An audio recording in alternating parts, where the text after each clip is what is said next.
प्रकार वो भी कहता खूब दिव्य आनंद की वर्षा हुई, ऐसा आनंद कभी मिला ही नहीं। मुंह से आदमी झूठ बोलता है।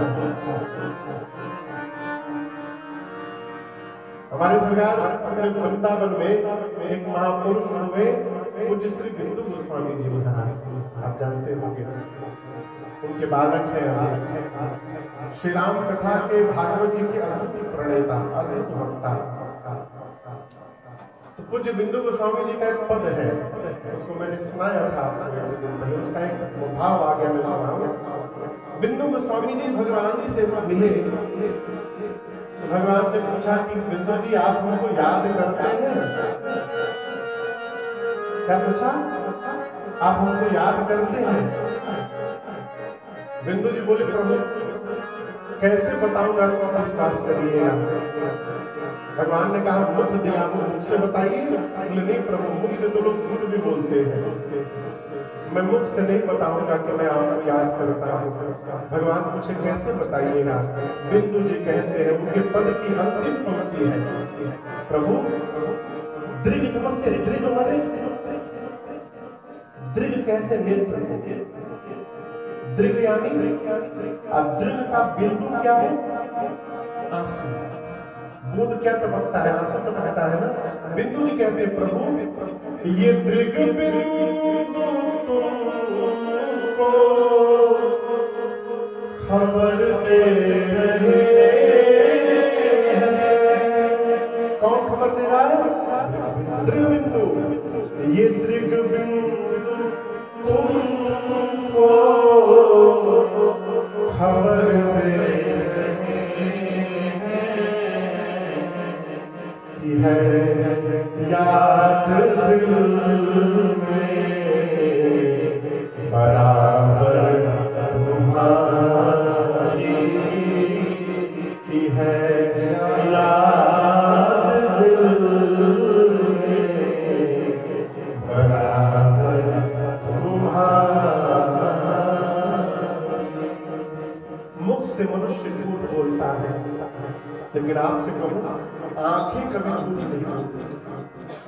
और जीवन के कई क्षण में जिस बात को जिह्वा नहीं बोल पाती, उस बात को आंखें बोल देती हैं।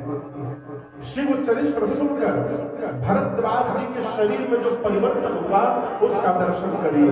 गोस्वामी जी कहते हैं भरद्वाज जी के नयन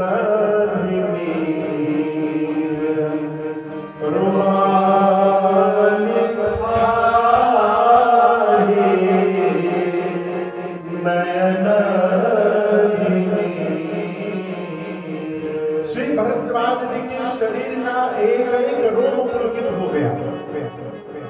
आप समझ रहे हैं? नेत्र से झरझर अश्रु निकलने लगे। आंसू निकालने के बहुत उपाय हैं। एक तो वक्ता कह रहे थे महाराज हम तो ग्लिसरीन लगा लेते हैं तौलिया में, और जहां एक बार पूछा झरझर आंसू निकलने लगता है। आंसू तो आप निकाल सकते हैं, लेकिन शरीर के रोंगटे कैसे खड़े होते हैं? ये तो तभी होता है जब कोई बात जाकर हृदय को स्पर्श कर जाए। भरद्वाज जी के नेत्र से झरझर अश्रुपात होने लगा, एक एक रोम पुलकित हो गया और सोचने लगे शिव चरित्र सुना रहे हैं तो इतना आनंद प्राप्त हो रहा है, जब ये मेरे राम जी की कथा सुनाएंगे तो कितना आनंद मिलेगा। इसकी कल्पना करके कथा पर और प्रेम बढ़ गया। बहुलाल सा कथा परवानी। और आपसे निवेदन करूं,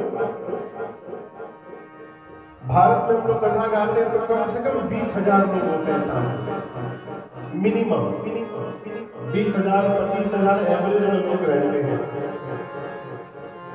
यहाँ इस समय फ्रैंकफर्ट में बैठे हैं तो आप लोग बैठे हैं 100-150 लोग। लेकिन आपसे बताओ यदि सामने रसिक श्रोता मिल जाए तो एक श्रोता भी रहेगा तो आनंद की वर्षा हो सकती है, और हजारों की भीड़ रहे और श्रोता में कोई भाव न रहे तो वहां कथा गाने का मन नहीं करता। हम लोग भारत में एक जगह कथा गाने गए, मैं नाम नहीं लूंगा, लाइव चल रहा है, जगह का नाम नहीं लूंगा। 9 दिन कथा गाकर हम लोग जब चले वहां से, तो भगवान से बोले आपको दोबारा ना भेजिए। क्यों? भीड़ बहुत होती थी, लेकिन हमको 9 दिन तक समझ में नहीं आया कि इनको समझ में आया कि नहीं आया। आके बैठ जाते थे पंडाल में एक मुद्रा में,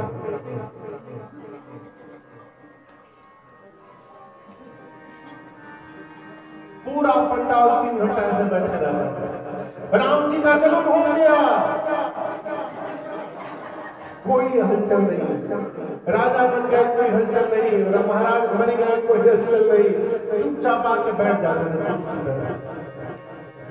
ऐसे श्रोता मिल जाए तो भगवान मालिक है। लेकिन आप लोग से बताओ, अफगानिस्तान में जन्म लेने के बाद भी हिंदू धर्म को, सनातन धर्म को जिस प्रकार आप बचा करके और इस जर्मनी में रह रहे हैं और जितने भाव से आप इस कथा श्रवण कर रहे हैं, आपकी इस श्रद्धा को मैं बार-बार वंदन करता हूं। सहज व्यवहार नहीं है। विपरीत परिस्थिति में भी अपने संस्कार को बचा करके रखना, ये भगवत कृपा का परिणाम है। सहज व्यवहार से भरद्वाज जी के भाव भंगिमा को देखकर याज्ञवल्क्य ऋषि गदगद हो गए और बोल पड़े भरद्वाज जी को, आहो धन्य तारा जनम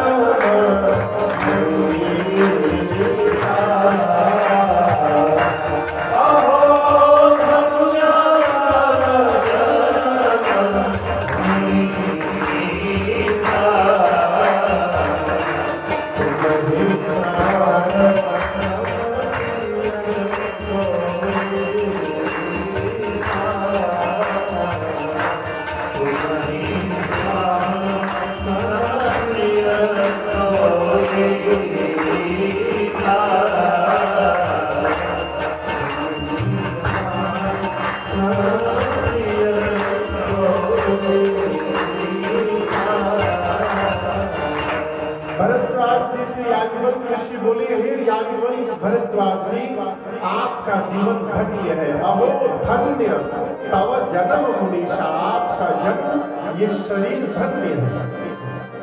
क्यों? आप भगवान शंकर से प्राण के समान प्रेम करते हैं, ये रहस्य मैं जान गया। तुम ही प्राण सम प्रिय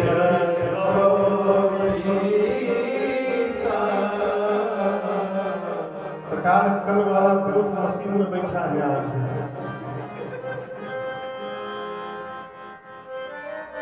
आपको समझ कर आश्चर्य होगा कि इसका वॉल्यूम अपने आप कम हो रहा है।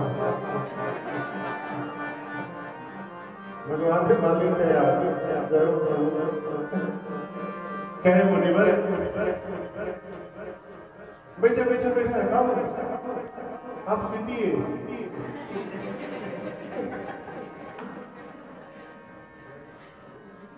कुछ होगा नहीं, बाबा के घर बैठे हैं।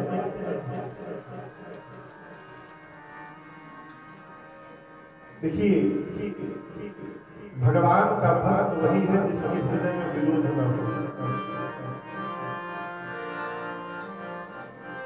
हमारे महाराज से कहते, बेटा मन में विरोध रखोगे तो जीवन के विकास में अवरोध होगा, इसलिए विरोध न रखिए किसी से। भगत वही है तो राम कृष्ण शंकर में भेद न करे।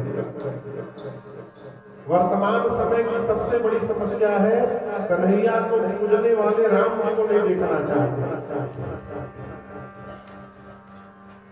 ये भेद है, ये भेद।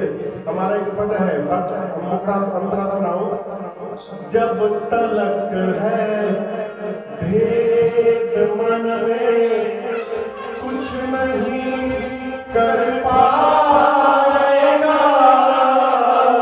जब तलक है भेद मन में कुछ नहीं कर पाएगा,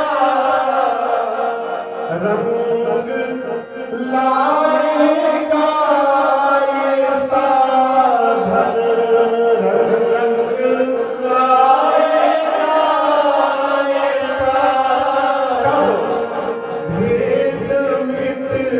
जाने के बाद